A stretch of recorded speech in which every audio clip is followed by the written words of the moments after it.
Watching Night TV International live from Cairo, 1 p.m. Cairo local time. Time for the news. I'm Nسرين. Behaء will be back with the headlines.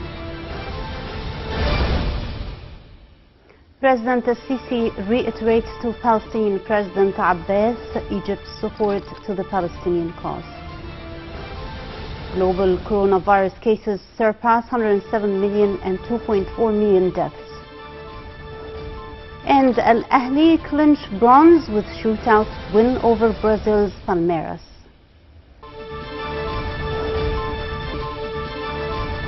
Welcome back now, the news in full. In a telephone call with Palestinian President Mahmoud Abbas, President Abdel Fattah al-Sisi reiterated on Thursday Egypt's consistent stance regarding the Palestinian cause.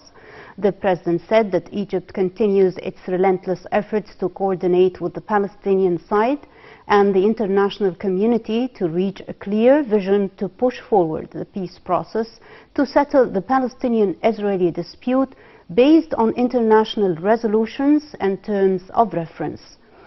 The two leaders also exchanged views on the latest developments in the inter-Palestinian reconciliation talks. On his part, Abbas hailed Egypt's relentless and most appreciated efforts to support the Palestinian cause. He also said that Cairo's role through history is unchangeable, with the goal of reaching a just and comprehensive solution to the Palestinian cause. Prime Minister Mustafa Madbouli held a meeting to follow up the executive situation of a number of projects that are being implemented in Alexandria. The meeting was attended by several of the ministers, Alexandria's governor, as well as assistant of the chief of the Armed Forces Engineering Authority. Prime Minister Madbouli asserted that the meeting came within the framework of the continuous following up of the implemented service and development projects, including road, traffic access projects and public transportation, in addition to the development projects for the new access inside the Alexandria Governorate. He confirmed that these projects aims to improve the living standards of citizens as well as providing new job opportunities. Moving to the update on the coronavirus, Egypt reported on Thursday 603 new coronavirus infections, bringing the total number of cases to 171,993 people since the outbreak hit the country in mid-February. The Health Ministry also reported 53 new deaths, bringing the total number of fatalities to 9,857. The ministry added that 376 patients were discharged from hospitals, raising the number of those who have recovered to 133,707 people. Still with the corona update, U.S. President Joe Biden said his country had signed deals to acquire 200 million more COVID-19 vaccine doses as officials look to immunize the vast majority of the population by July. The deals with Pfizer and Moderna, which the administration had announced it was seeking last month, increased the country's total vaccine supply by 50% to 600 million doses. 1 million doses were being shipped to drugstores and supermarket pharmacies nationwide, with chains announcing they would begin administering the first shots on Friday. Since peaking on January 8th following the holiday season, the United States outbreak has been in steep decline, with an average of just 100,000 daily cases, down from more than 300,000.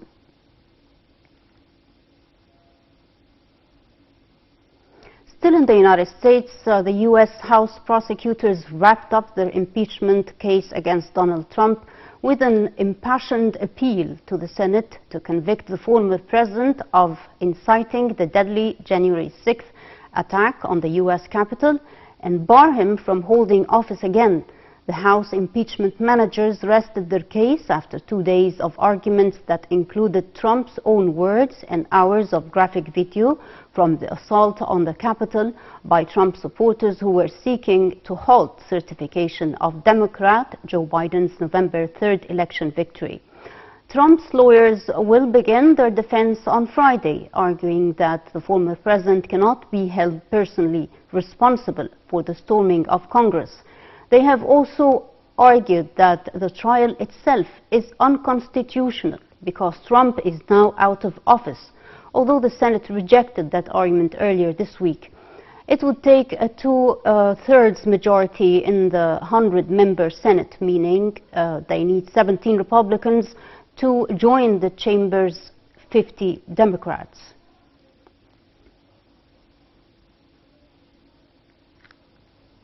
Russian Foreign Minister Sergei Lavrov has said Moscow is ready to sever ties with the European Union if the bloc hits it with painful economic sanctions. Relations between Russia and the West have come under renewed pressure over the arrest and jailing of Kremlin critic Alexei Navalny, which has sparked talk of possible new sanctions.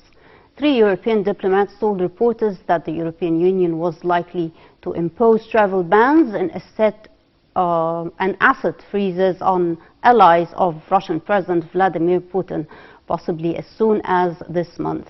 This came after France and Germany signaled their willingness to move ahead. Pressure for sanctions has grown since Moscow infuriated European countries last week by expelling German, Polish and Swedish diplomats without telling the EU's foreign policy chief, who was in Moscow for a visit. Paris and Berlin now say there must be a response. Myanmar braced for a 7th straight day of street protests on Friday after Washington announced sanctions on the military that took over power from Aung San Suu Kyi. Tens of thousands of people went out in nationwide rallies demanding the country's military leaders relinquish power. Demonstrations have so far largely been peaceful, but police have used tear gas, water cannons and rubber bullets on protesters. The new military leader, meanwhile, told all government employees to return to work immediately. The new U.S. sanctions target the new military leader and other top generals. Further measures would be imposed if the military deploy more violence against protesters with another day of mass rallies underway. Myanmar state media announced the release of more than 23,000 inmates as part of a prison amnesty. And moving to the final item, African champions Al Ahly shocked Brazilian giants Palmeiras to win the 3rd place playoff of the Club World Cup in a penalty shootout on Thursday. After a goalless 90 minutes, the game went straight to penalties and Al Ahly captain Mohamed El-Shenawy saved the final spot kick from former Juventus midfielder Felipe Melo to seal a 3-2 shootout victory. Goalkeeper Mohamed El-Shenawy was the man of the match. He is one of Al Ahly's standout performers in their treble-winning campaign last season, produced 2 superb saves in the shootout to lead the Red Devils to a remarkable victory over their opponents. El-Shenawy said it would have been better to play in the final, but Al Ahly performance showed even the doubters how they can play.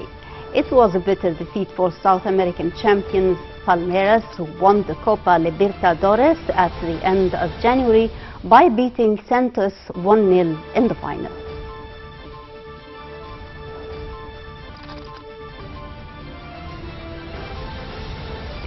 For more news, follow us on our website www.nileinternational.net. Thank you for watching and wait for another update on Top of the Hour.